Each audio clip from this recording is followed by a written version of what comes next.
I'm looking to see. I think we are live, even though I said we weren't. We're gonna go live. I thought it was just recorded. Shouts out to everybody who's checking in on Community Beacon. It is May 22nd, 2026. I don't something new. I'm one of your hosts, Michael Seville, of course. On the other side of the screen, we got my brother from another mother, the Joel Simmons. Um, What's going on, everybody? I am glad to be here with Mike one more time in the brand new Community Beacon. You see it first right now. The rebranding is going down, and I'm super excited about it. You all ought to see how we work together. It's like this crazy way of just this finesse and work. I mean, sometimes a man doesn't even know what the other man is up to or doing. However, I'm gonna use this word vibe. I'm gonna use this word vibe, Mike. Wait a minute. I'm gonna use this word vibe.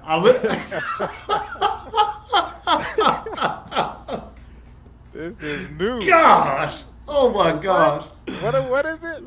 oh man. Sometimes we just simply vibe and we hit the same frequency. And I don't know about Mike. He'll tell you after I say this. He'll tell you his point of view. But I'm gonna tell you something, because and I'm gonna give you my background. All right, I'm gonna give you my background on this philosophy, on this thought process, because I don't have to, but I will anyway, because that's what we do when we're talking, right?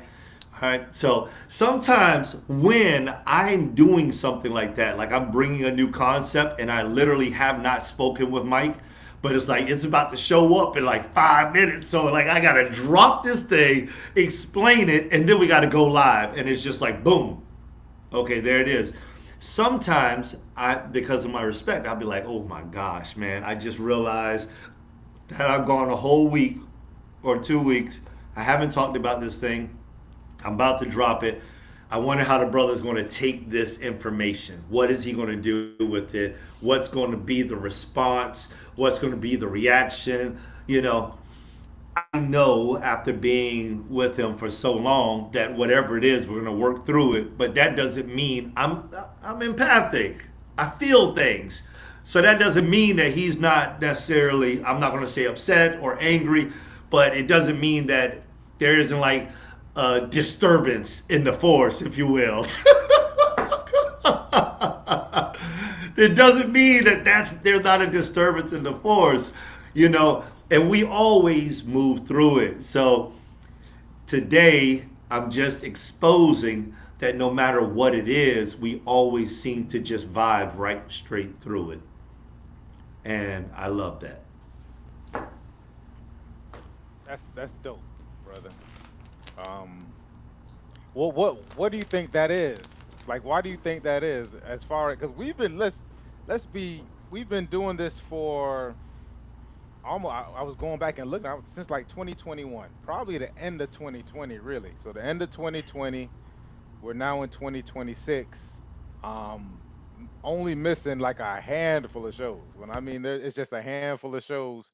When we tend to miss, it's like it's weird kind of. It's like, whoa, we didn't do Community Beacon for a week too. Like what is this about? Because we're very good at getting together and putting the logistics together. But why do you think that is? Even the hesitancy part of presenting the information, doing it this long, right? And I think I love to hear what your thoughts surrounding that. And let me speak to the hesitancy part. Yeah. I don't think, and I'm speaking for me and you, so now you have opportunity to correct me. I don't think that you and I are doing any hesitancy. No, I don't see it. Now, maybe there's something else. I see it as we are high performing individuals.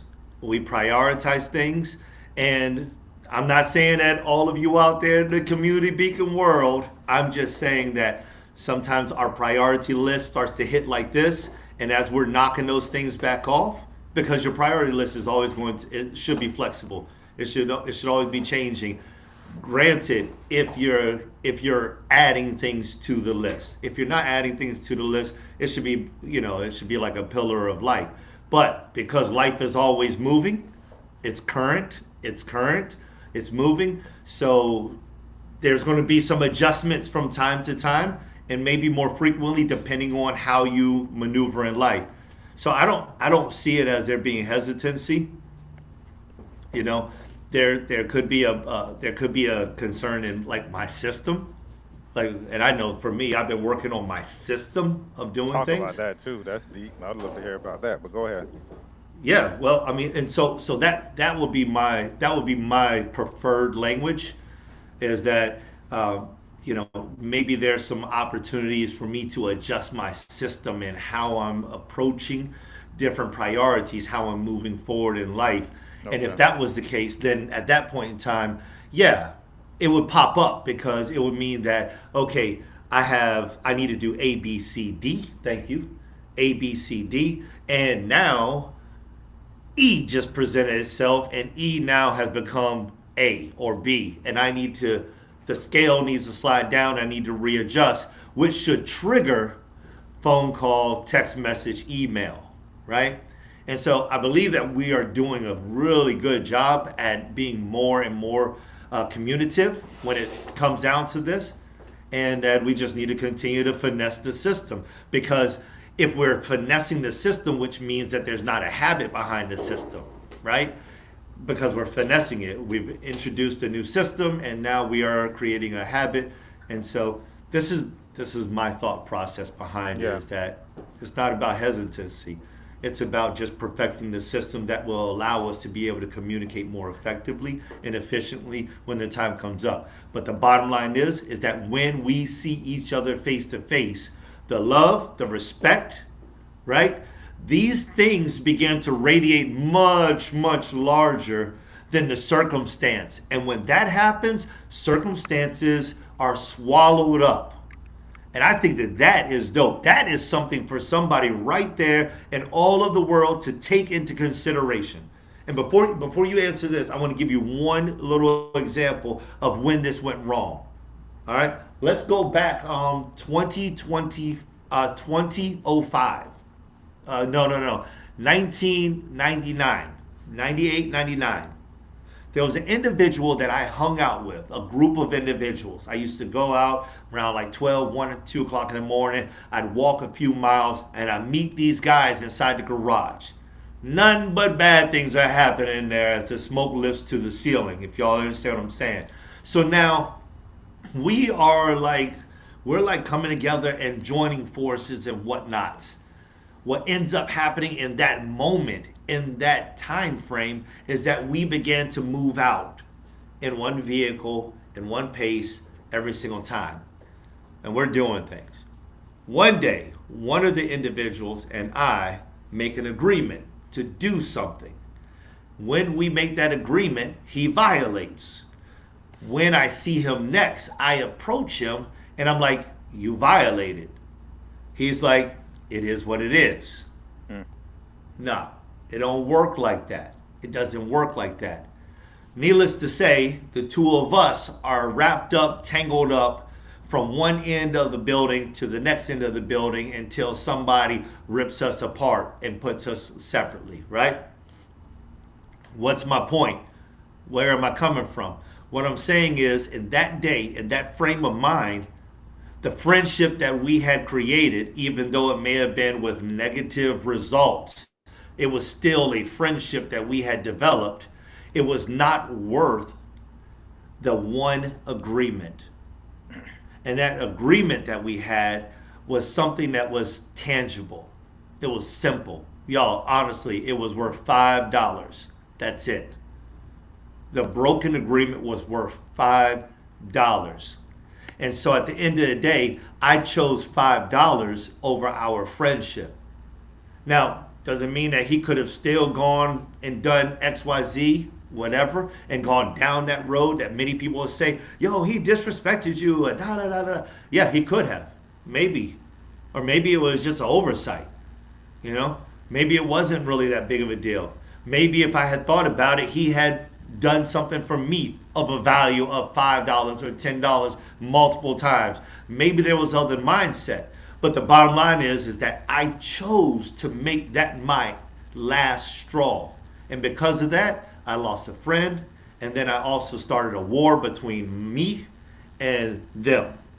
I became an outcast. And wherever I went, then at that point in time, I had to watch my back. Wherever he went, he had to watch his back. $5.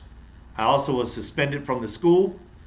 What happened was just gigantic.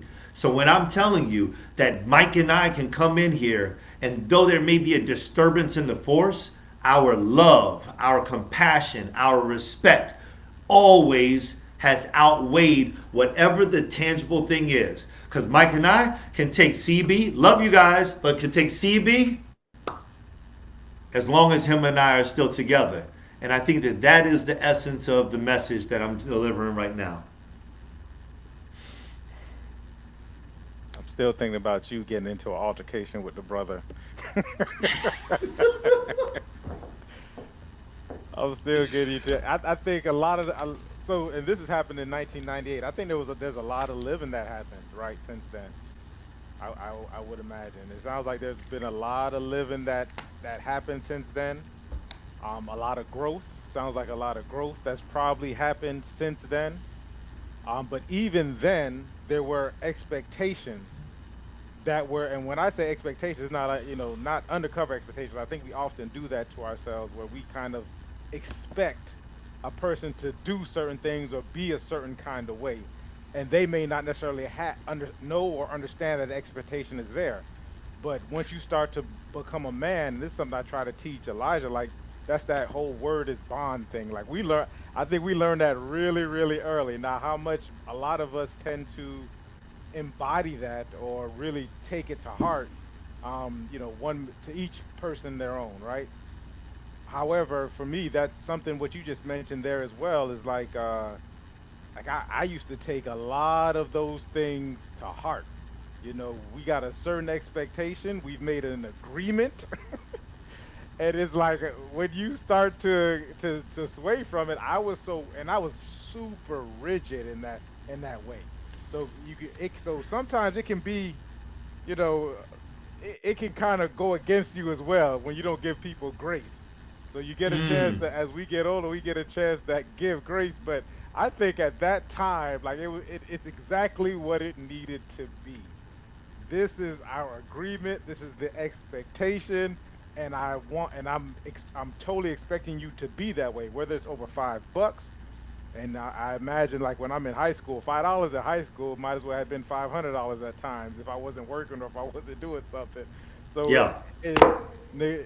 More so than the money, right? We often make it about the money. We could, right? We can easily rationalize that within our brains. But more so, it's like I'm hurt. Oh man, I had a conversation with somebody about that before. Like that hurt me, right? And then when you start to think about your experience in life, this is super deep. And you start to look at, because how a lot of the ways that we react come from our parental figures, whatever that is. And we start to see what they did or at some point in time, and oftentimes to no fault of their own, right? Like mom left me in the crib. I got hungry, I cried. She probably was on the other side of the house, didn't hear me, or probably was resting or whatever it was. And then we start to say, oh, right, that's like the beginning of a lot of trust issues and abandonment issues. Not, much less as we get older and we start to embody that gets a little bit deeper. But like I said, we take those things, and initially a lot of these things do tend to be rigid. Like I look back on those times and I'm like, man, I remember one person asked me for grace, like, is there no grace? And I was like, nope. No, sir. Yeah, No, sir. like, No grace. No. no grace. It was like, I'm ready to burn this bridge right now. Ah! Set it on fire and walk away. Right, and I go back to think about that. I'm just like, man, that was tough, right? Hey, the Joker scene, Mike. The Joker scene. Set the money on fire? No, when he hits the button and the whole building blows up. Oh yeah. Yeah. But you mentioned something else. A couple things that you mentioned. One was respect. That's huge. That's really big in this world. Like to have that sort of respect for somebody else, your counterpart, anybody, just a human being, in that kind of way. So to have it with respect, not, and this is not for you to become abused by these different things. Even when I speak on grace or compassion or whatever, like these boundaries, but respect goes a long way. My mother used to say that a lot. And I would you mentioned love. That was what I was thinking. I don't it's pretty hard for you to start to build resentment, hate, anger, or whatever if you come to things with like an open heart. And for me, sometimes I have to intentionally remind myself, right? You because sometimes people are intentionally wanting whatever way it is, but because I have the awareness of it, like I have the awareness, like why are they, it is really not about me. Like that's really what it came down to at times. That helps with the open heart thing. Is like this person's reaction is really not about me. Like for me to believe that this person is attempting to do this because of Mike Seville and not a lot of the things of how they were socialized and how they grew up or whatever experiences that they had and how they relate to those things. I'm the last thing on the mind. I'm like this. I told someone once. I was like, this situation happened before me, before I got here, and it'll probably be here long after I'm gone. Right? It's just this person has these thoughts or whatever it is. So I can come to it with an open heart and just look at that person and say, I really don't like whatever they said before. Like you hear stuff through the grapevine or whatever it is. I'm just like, okay, well, let's see how this is when I approach this with an open heart. Not only approach this with an open heart, I would add to everything that you said was like the presence of it. So when you and I start, whatever may have happened as far as logistics, missed shows, or whatever it is, it's like okay, when we get there, like there's presence.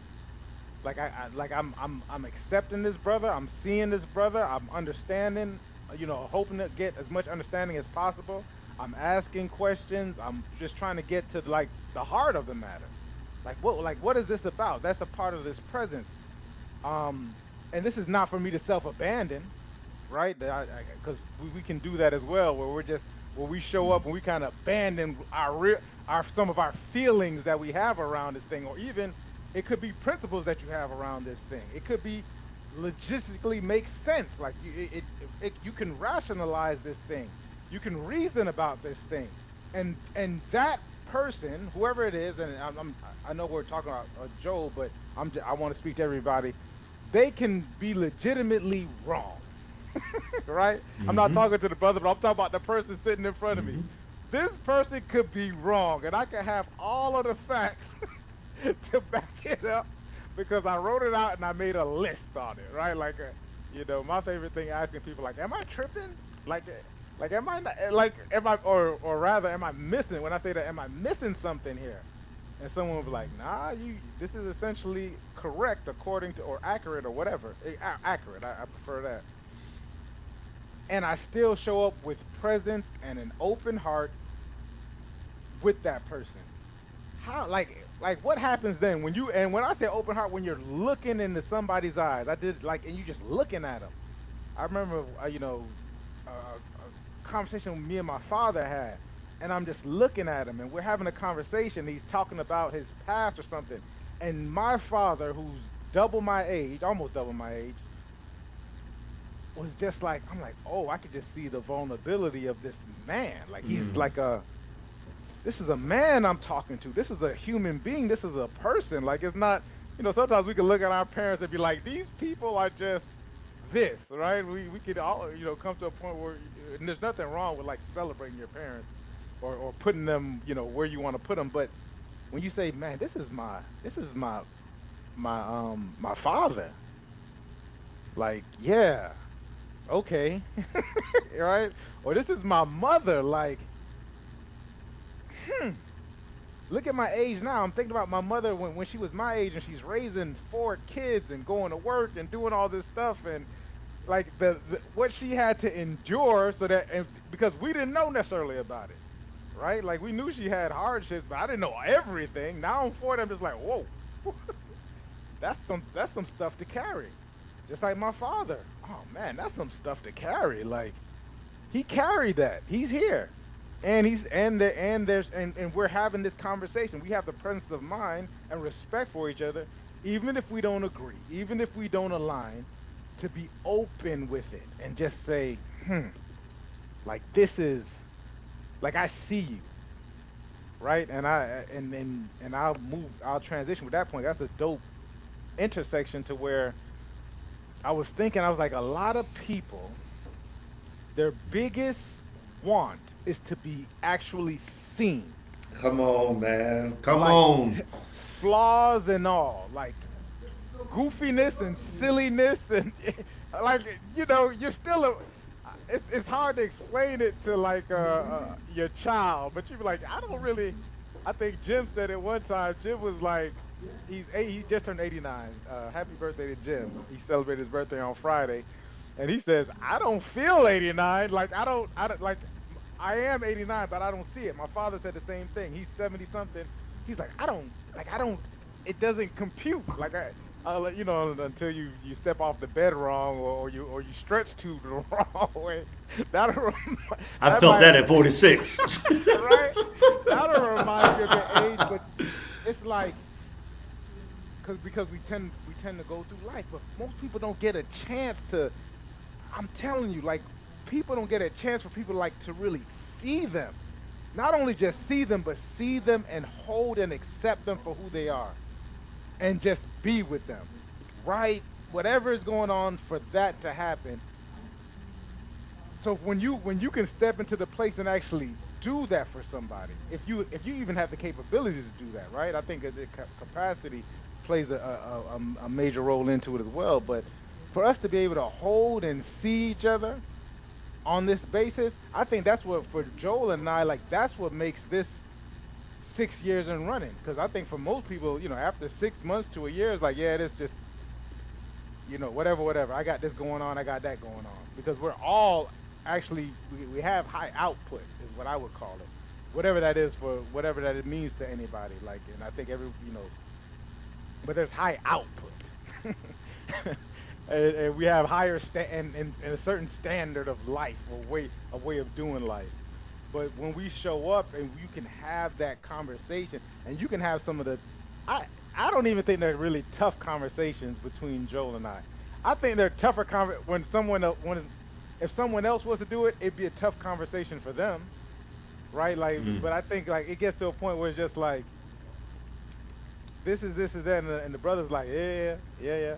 Or he sees me, he's like, oh man, Mike is on one. Mike is on one of this, man. Okay. And if I see Joel, he's like, boy, my energy ain't there. Like I'm not. I'm like, yeah. And sometimes both our energies aren't there. We're just like, you know, I get it. Let's not be performative or fake it. This is happening. You know what I mean? But to have those conversations and not try to change nobody. Like I'm not trying to change Joel if he's feeling a certain kind of way. Like that's not. No, I see you, brother, and I think he kind of says it today. He told me, he's like, brother, have I told you I loved you today? I was like, I said, nah, brother, you don't even really have to say it. He's like, I'm gonna say it, but I'm gonna say it anyways, right? But the thought process is like it regardless of the situation, regardless of whatever it is, it's like that love is there. There's an open heartedness to it. That's that, right? Go ahead, brother. That's dope. That's about close. That's about as close as speechless as I'm gonna be right now. You know, I'm gonna tell you something. I'm actually pushing some words out.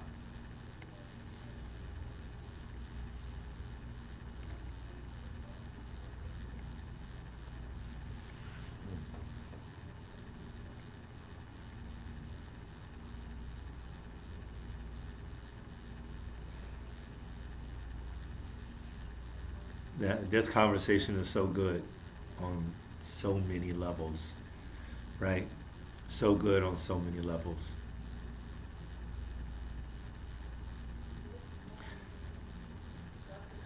I'll start with this piece in response. A man can't ask for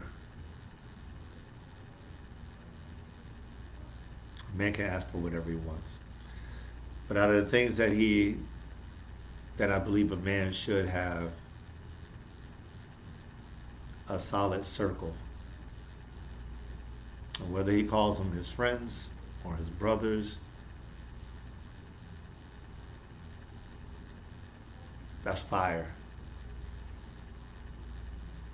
This world has a way of eating a person up.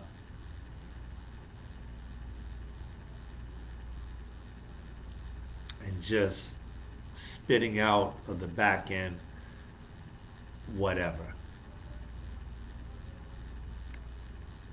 The entanglement that this world has is ridiculous. And with time and technology, that entanglement grows stronger. So I preface it as a man in the beginning, but I flowed into a person. As a man, my philosophy, God, myself,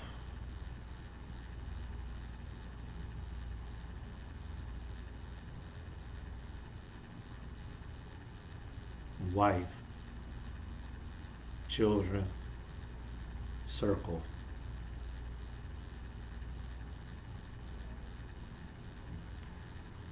And it's like those 5 components of life,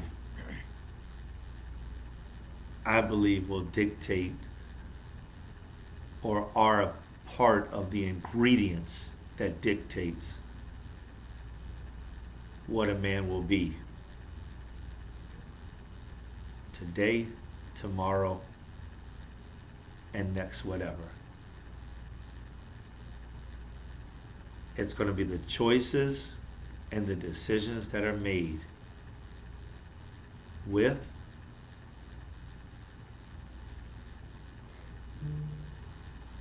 for and in agreement.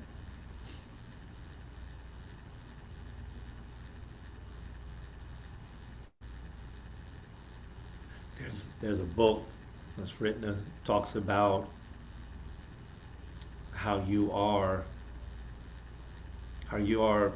basically a component of the people, the 5 people that you hang around the most. I think that's a little bit inaccurate, but it's accurate because I would include the entity.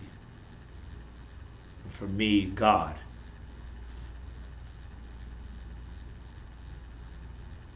Which I reach God through my prayers, through my study, through my experience, through my environment. And I can go deeper than that, but I would call those the surface level modalities of reaching God. And we could go deeper, but I think that those 4 people would understand. And then there is myself. This love that you're talking about is so high level because we're talking about having grace, holding space, giving respect. And mind you, when we give respect does not mean that we are allotted respect in return or primarily. This is a grace that we bestow on others.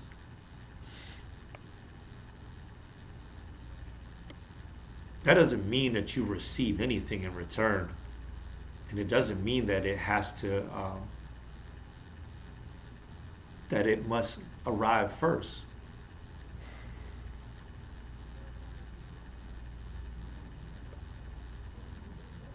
love. And it's like, what is love? My grandfather, before he passed away, God rest his soul, the great Deacon J. Parham, he asked me for almost a year, maybe two. He said, what is love?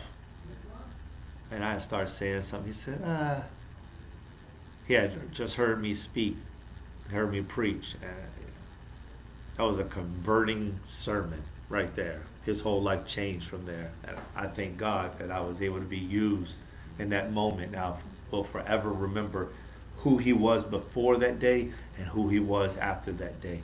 And I'm sure that this is only one milestone.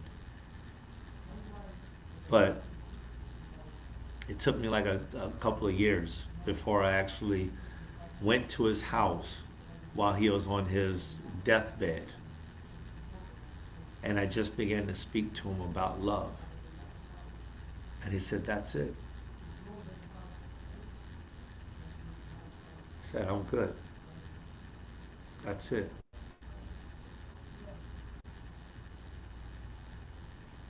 Love has such a unique power, according to, what I believe. And Mike, you may share this with me. But I believe that love is like the highest form. It's a form of God. And so when we talk about loving somebody, what you said makes all the sense.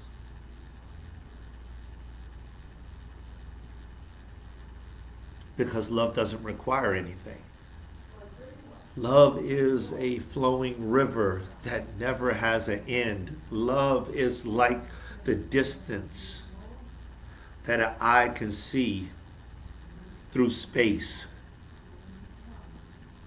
As it rises to meet each star, there is yet another light year to travel, because it's eternal, internal, infinite, without bounds. When we commit ourselves to something like that, there is acceptance, there is freedom, there is joy.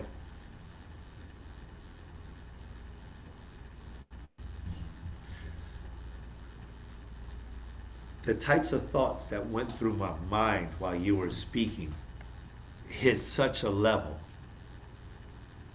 As I would say, it cracked a rock. I thought about my daughter. I thought about my father.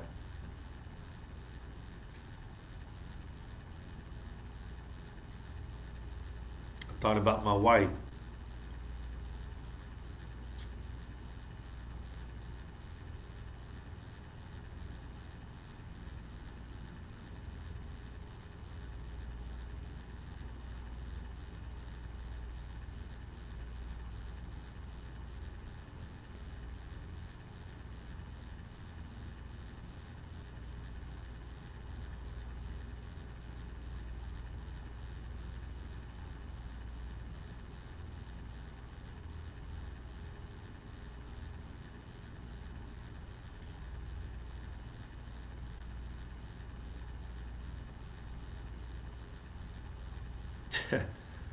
There's a song,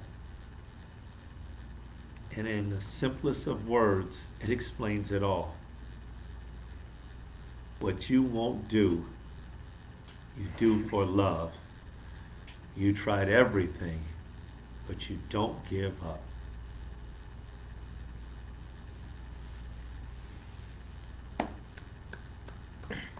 It's for you, bro. Magnificent, magnificent word use. Magnificent. Thank you.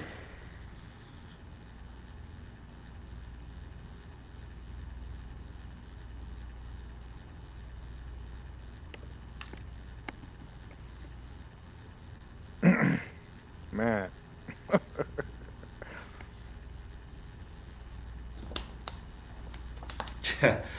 Yeah, bro. And I think a couple of there's some episodes ago, and we was like, well, you know, and I was listening to somebody, and now I get it. It just it sounded good, but it didn't land. Like, and you just landed that plane because it's this person specifically used a quote for God so loved the world that he gave his only begotten son, and the way it was kind of explained at the time, it was needed. Everything is needed, right? It was like you're willing to do that, but it just doesn't stop there, right? Because it's just that love is. I think we kind of get it. This is the thing about holding and someone, regardless of whatever it is. And once again, this is not an invitation for someone to abuse you, to disrespect you, or whatever it is that allows you not to be okay with yourself. That's what I think that should be said, right?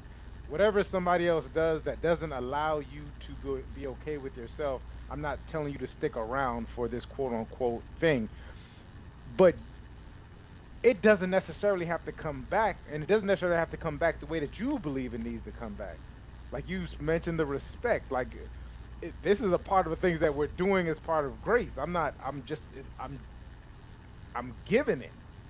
You know what I mean? And it's endless and it's boundless.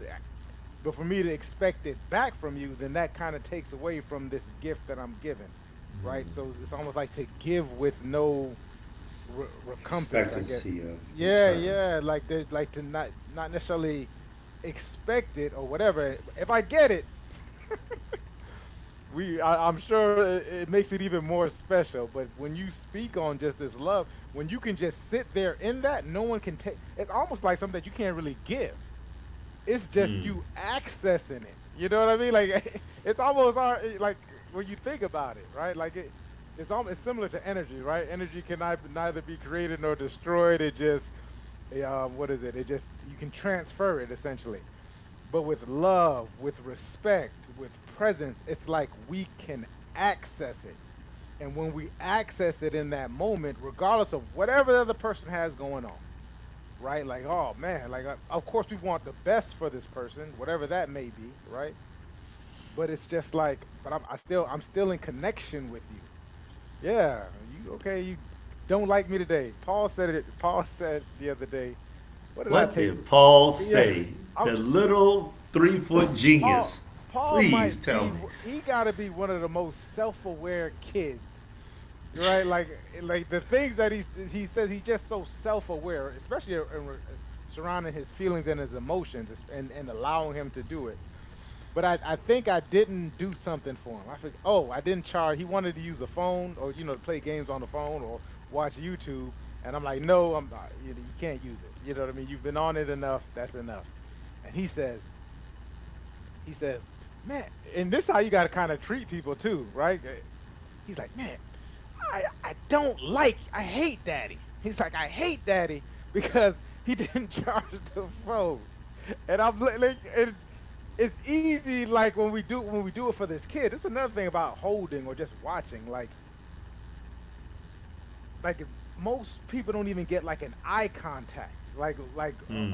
For extended periods of time once they're no longer like these young kids, right? Like remember the last time like you just look at a baby, you can just look at a baby. Like it doesn't come you don't feel anything about it. It's like, man, this is just this bundle of joy kind of deal. And I looked at Paul. I'm just like, look, listen to this little man say what he hates. So what I tend to do is I try to let him describe what that feeling is. Like, well, is it hate? Really? Like, is that hate or is it more so angry? I'm angry because I like him to like fit, identify what it is. But just walking him through it and through this entire thing, like it didn't even pierce me in any kind of way, right? Like it doesn't because I'm looking at this. It's easier for me to reflect on a child in that kind of way for whatever reason, and you mentioned it, brother, like what life does to us through time, through resistance or whatever, we start to believe, and rightfully so, when you're in front of an adult, so to speak, like this person really means this thing. You know what I mean? Like this is really the way this is, when we don't even know to the extent of how aware this person is of their feelings or not. And you and I would know, because we've been doing this for 5 to 6 years. We've been exploring it. Probably at the beginning of this community beacon, I was just like, man, to heck with feelings. For whatever reason, most men, we tend to believe that we're just purely logical. And when people tell me that, like, yeah, I'm just purely logical, I'm just like, yeah, me too. You're right. you you met the right one. You know what I mean? Like, Oh gosh. you're meeting the right one. You know what I mean? Like, if a person has an ability to numb themselves through emotions, come talk to Mike Seville. I can write a whole lesson plan on how to numb yourself through emotions and or intellect or whatever it is, or believe that we're making this logical decision, and kind of just tucking that thing away. Let me just tuck this feeling away. It's not useful to me right now. Like, it's not gonna get this thing done. But it's there, right? Now we've just watched Inside Out 2. He's into Inside Out 2. Have you watched that Disney movie? I haven't seen part two. Okay, well, part one is similar. Like, so it talks about like these different things that are actually going on. I think personally, from all my studies and work, it does a pretty good job of how it comes to it's telling the story. So when you start, like, you can't just throw these things away. It shows up some kind of way, and I think maybe we'll go into that. I definitely know I'm gonna do an entire video on like the sign language, right? Shame, insults, guilt, the need to be right. Made largely popular, and I have some insight on it now, a different kind of perspective on, especially in regards to shame and us and how we compartmentalize our feelings. And I want to really go deep into that and how it actually ends up giving you the same negative result that you're attempting to run away from, right? But long story short, or to I digress, is to get back to this thing about like actually seeing somebody for whatever it is, just like with my father, right? Bulls in a china shop towards the end of my, when I turned 17, 18, because I knew everything. But then when I became a man and extended grace and compassion, and most importantly, access this love and the ability to see him the way he is, man, the conversations that we have now are just a different level, right? Like, and I was telling my cousin the other day, I don't know what he's doing, but I'm enjoying it. Like, I don't know what my dad is doing. I think he's like sitting in Jamaica like a monk now. He's just like just one with everything, and then we get on the phone and he's just like the conversation we have is just a different kind of conversations. I can't speak to his change and what he did. I can definitely speak for mine, and just doing the work and being able to see this person regardless of whether he's 60, 70 years old, right? Regardless of the age, regardless of the thing, and say, okay, how would I look at this and connect with this person from this, with respect, being open-hearted, having presence, and not abandoning myself. I think that's huge, right? Not That's good. not letting myself, go. Still Yeah. keeping the percentage of what I have, and because you have your feelings too. This is not absence of um, feelings or impartiality or numbness, and just being able to take whatever someone can dish, right? Like, this is where the boundaries kind of start to set in. Like, okay, well, you can yell and you can get angry. Don't do it at me, right? You can be angry. That's perfectly fine. Or maybe we spoke about this a long time ago. Let's table this matter and let's come back to this in like 5 minutes, if need be, right? So this is that holding, and you just did it a second ago when you spoke on it, right? Being able to hold and understand and reflect and be with it, be with the feelings and the strength of it, because love can be an overwhelming feeling, right? Love is one of those things that it was interesting that Joe Hudson did a experiment, and he says he always does this. He does these experiments where he tells someone, "Okay, be angry, right? Like access anger now. It's in the safe environment." And people can go on for you basically got to tell them to stop, like, 30, 45 minutes, because people will go back and say, I'm angry at this that happened in my life, and this and then I just hate it when they did. Like, we can always access that. And he's like, okay, great. He says, now, he says, access something pleasant, access love and joy. And he's like, after about 3 to 5 minutes, people like kind of run out of steam, like, ooh, I'm tired of it. You know what I mean? Because we're not normally used to accessing these pleasant emotions, these joy, joy or whatever it is that a person deems pleasant for an extended period of time. But guess how long you can carry a grudge? Guess how long you can carry resentment to something? Like, guess how long you can carry, I don't want to call it hate, because hate is a really strong word, but people, whatever that is, that or as close to it is, like, look how long you can, it's been 3 years now. If I see him, why, for 3 years. And we possibly do have the love and the joy, but do we recognize that? Like, how are we processing that as well? Because we can have, it's so funny, we can have shame towards that. It's not the time or the place for joy. It's not the time or the place for happiness. It's not the time or the place for this or whatever it is, and that can turn into something else. I can ask me how I know. Right? How do you know? That's a whole nother show right there. Yeah. It's a whole other show. But man, we'll finish good. up these thoughts, man. Community Beacon, y'all. Slightly new brand look. We're spending some time with that. I know the brother has a bunch of things going on as well. I think that may be worth an entire video if I could twist his arm to create one like that. And just moving on and forward is my thoughts, brother. How do you want to end it? Man, I'd love for you to open up the screen of the YouTube channel that you showed me uh, before screening so people can get a chance to see what has been created. I know that you all have been reaching us through the Mike Seville Facebook, as well as a few of the other channels, and also Tenacity Foundation and Instagram and things like that.